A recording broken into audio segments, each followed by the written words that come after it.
रश्मि काफी देर से drawing room में इधर उधर कुछ ढूंढ रही थी और उसकी इस बढ़ती बेचैनी को देख सोफे पर बैठी उनकी सास जानकी जी से रहा नहीं गया।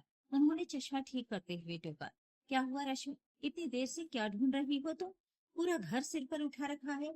रश्मि ने माथे से पसीना पोंछते हुए और चिंता में सोफे के कुशन उलट पुलट करते हुए कहा, मम्मी जी गाड़ी की चाबी नहीं मिल रही।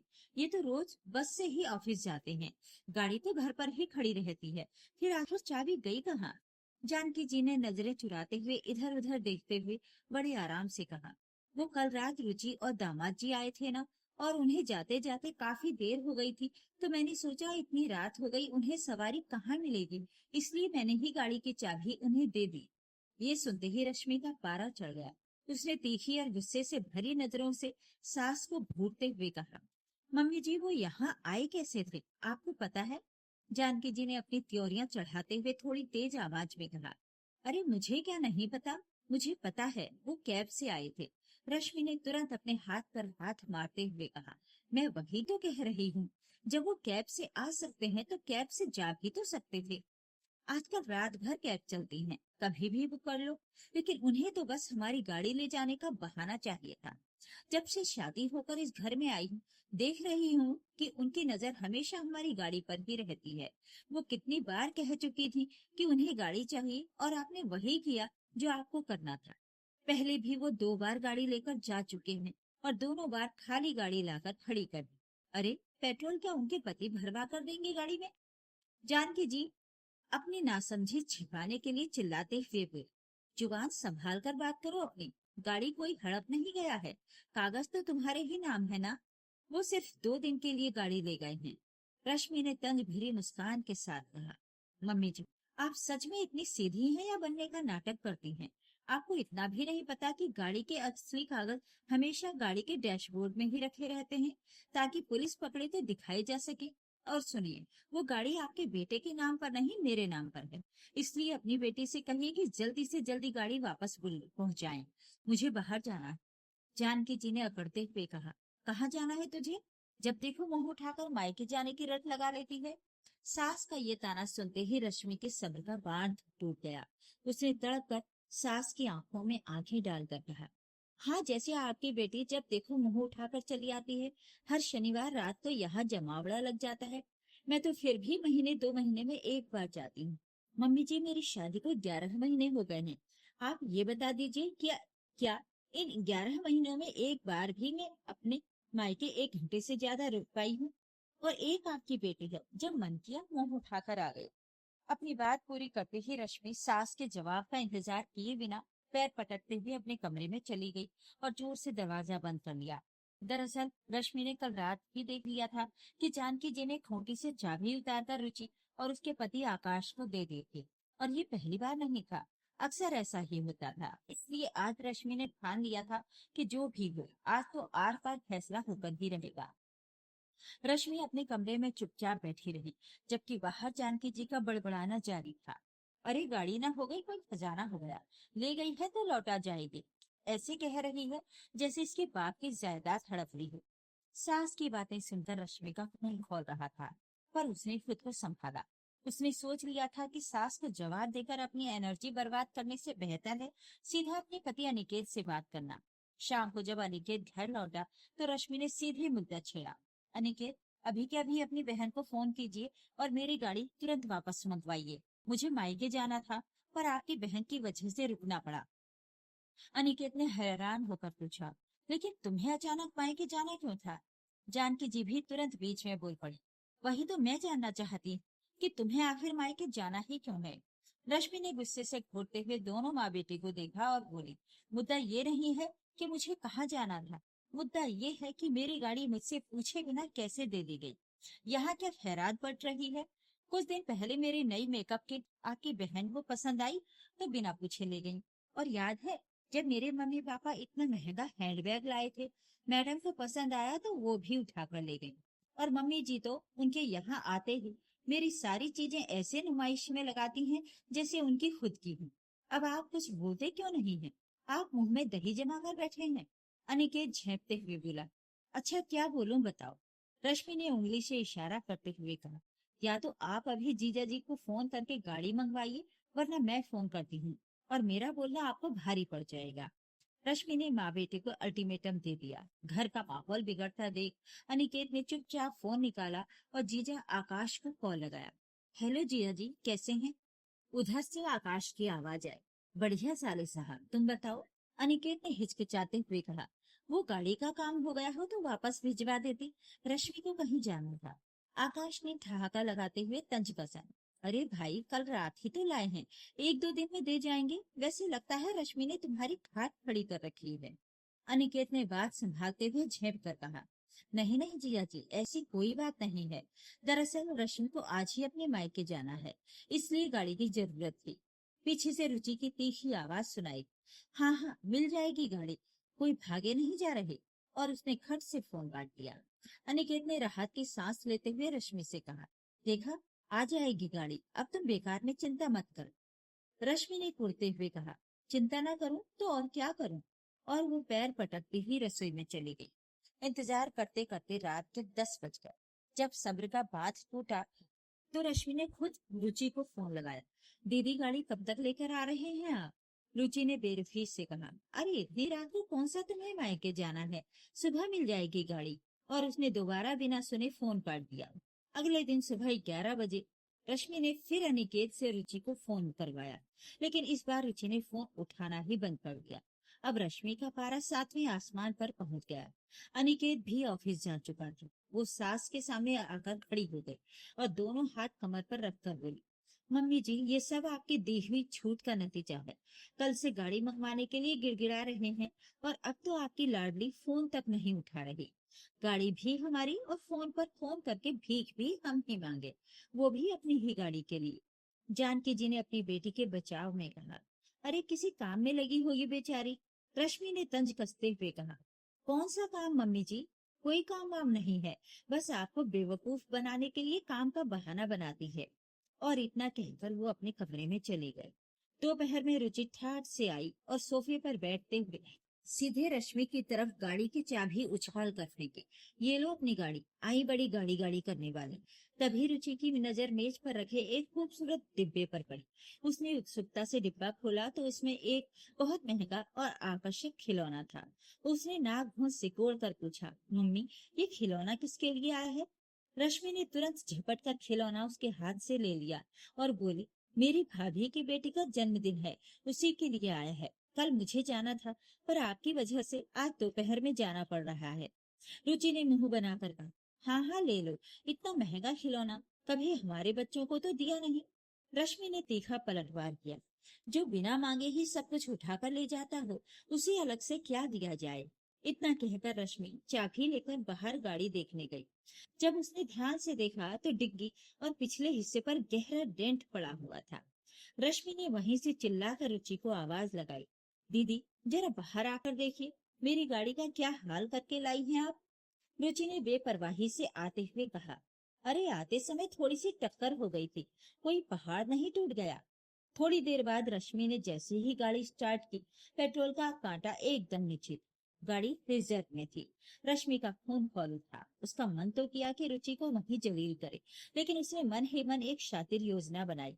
वो मुस्कुराते हुए अंदर आई और बड़े मीठे स्वर में बोली, दीदी आप भी मेरे साथ मायके चलिए ना, मजा आएगा।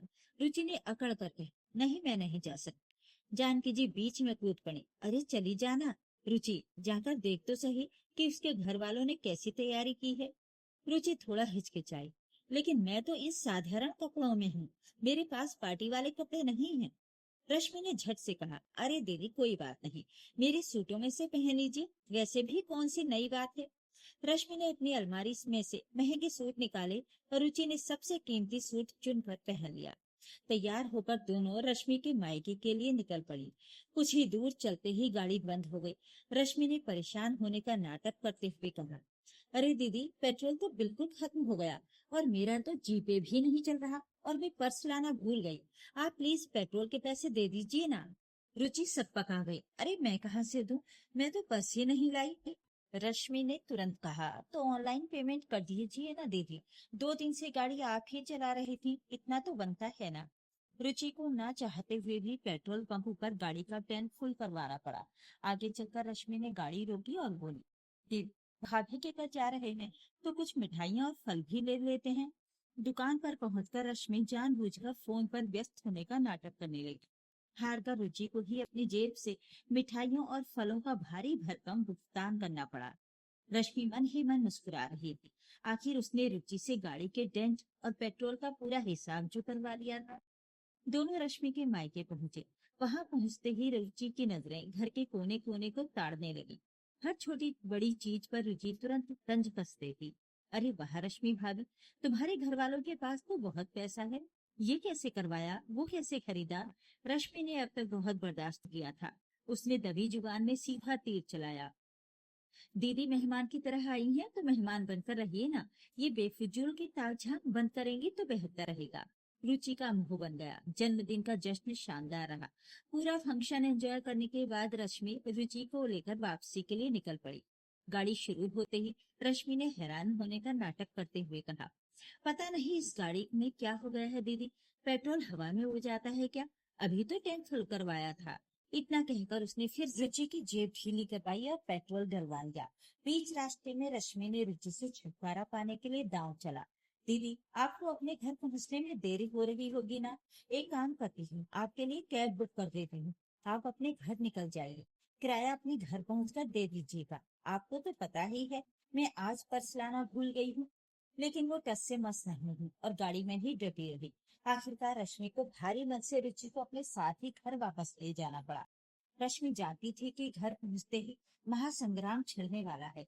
जानकी जी के कान रुचि पहले ही भर चुकी थी। रश्मि जैसे ही कपड़े बदलकर कमरे से बाहर आई, जानकी जी उस पर चिल्लाते हुए झपकी। "रश्मि इधर आ जरा, ये क्या बदतमीजी है? तूने सारा खर्चा मेरी बेटी से क्यों करवाया? तेरे मायके में फंक्शन था तो खर्च उठाने की जिम्मेदारी भी तेरी थी। मेरी बेचारी बेटी को लूट लिया तूने।" रश्मि ने बिना हिचकिचाए रुचि को घूरते हुए कहा, "मम्मी जी, गाड़ी ये लेकर गई थी, पेट्रोल इन्होंने ही फूका था, जबकि मैं हमेशा गाड़ी का टैंक फुल रखती हूँ। यहाँ तक कि पीछे की तरफ गाड़ी में जो डेंट मारा है, उसकी भरपाई भी इन्हीं ने की। और जब ये अपने ससुराल से यहाँ आती हैं, तो कैब के पैसे हम देते हैं। जब यहाँ से वापस जाती हैं, तब भी कैब के पैसे हम देते हैं। तब तो आपकी जुबान से नहीं निकलता कि हम क्यों खर्चा उठाएं?" जानकी जी की त्योरियां चढ़ गई। वो उंगली दिखाकर बोले, "तेरी हिम्मत कैसे हुई मुझसे इस लहजे में बात करने की? अभी के अभी मेरे बेटे के सारे पैसे लौटा, हिसाब कर।" रश्मि ने तबाक से कहा, "मैं कोई हिसाब नहीं करूंगी। मेरी कितनी ही चीजें ये बिना पूछे उठाकर ले जाती हैं।" तब तो कोई नहीं कहता कि रश्मि का नुकसान हो रहा है। अब अपनी लाडली बेटी की जेब से 1,000 2,000 क्या निकल गए? आपके पेट में आग लग गई। सास बहू के बीच का ये घमासान चल ही रहा था कि तभी अनिकेत घर में दाखिल हुआ। अनिकेत को देखते ही रुचि रोने धोने का नाटक करते हुए बिफर पड़ी। "देखो जरा अपनी पत्नी की करतूतें। आज अपने मायके ले गई, पहले तो जबरदस्ती ले गई, फिर रास्ते के सारे खर्चे मुझसे करवाए। मुझे कुछ नहीं सुनना, मुझे मेरा पाई पाई का हिसाब चाहिए।"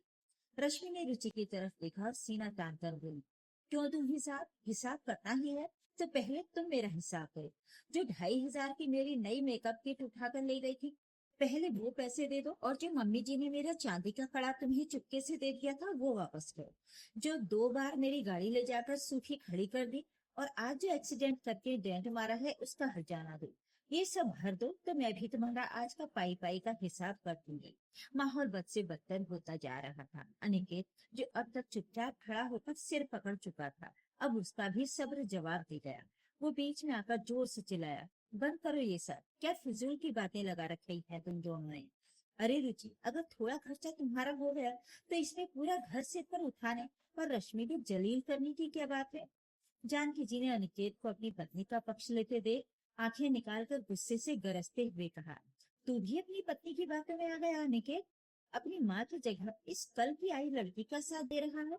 अनिकेत ने अपनी माँ की तरफ थके हुए और चिढ़े हुए लहजे में देखा।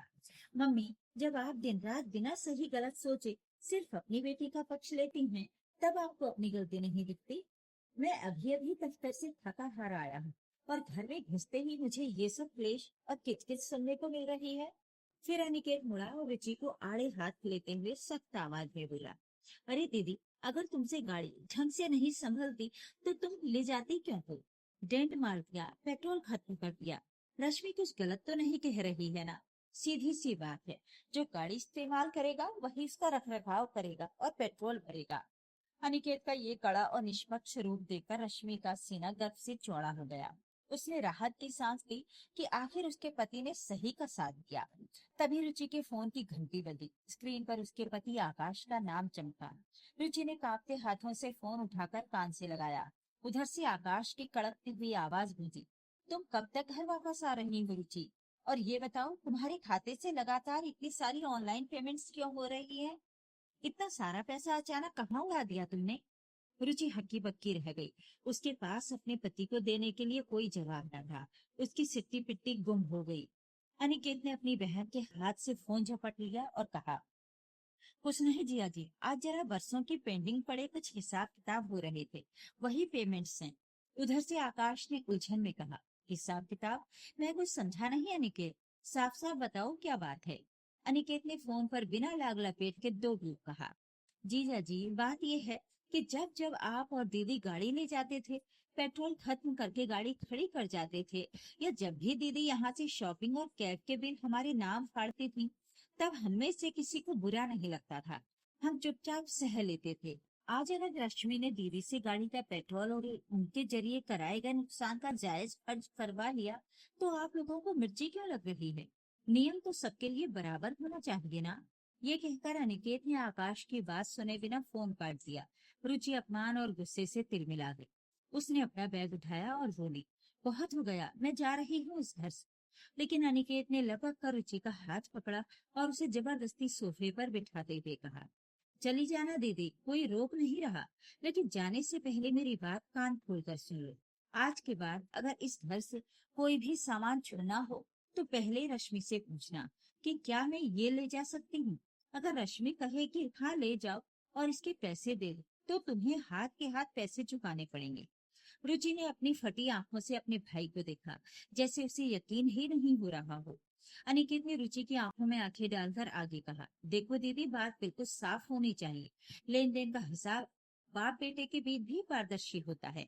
अब तुम ही बताओ, अगर रश्मि तुम्हारे घर आकर बिना पूछे तुम्हारी महंगी साड़ियां, गहने या सामान उठाकर ले आए, तो क्या तुम्हें अच्छा लगेगा? नहीं ना? तो फिर रश्मि को क्यों अच्छा लगेगा? वो शादी के बाद से पिछले 11 महीनों से सिर्फ लिहाज में चुप थी। आज उसने अपने हक के लिए जुबान खोली है, तो किसी को मिर्ची नहीं लगनी चाहिए। अब रुचि को समझ आ चुका था कि अब भैया भाभी नहीं मानने वाले। वो पैर पटकते मुंह फुलाए वहां से बाहर निकल गई। उस दिन रुचि की हिम्मत ही नहीं हुई कि वो रश्मि की गाड़ी मांगे या अनिकेत से कैब के पैसे ले। वो चुपचाप बाहर जाकर ऑटो रिक्शा में बैठकर अपने घर के लिए रवाना हो गई। रुचि के जाते ही अनिकेत ने अपनी माँ जानकी जी की तरफ रुख किया। उसने भारी और गंभीर आवाज में कहा, और मम्मी, आपसे भी मैं बहुत सख्ती से कह रहा हूँ, या तो आप हमसे दीदी के तीज त्योहार करवा लीजिए, या फिर इस तरह से हमारा हक मार मार कर उन पर लुटाते रहिए। दोनों चीजें एक साथ नहीं चलेंगी।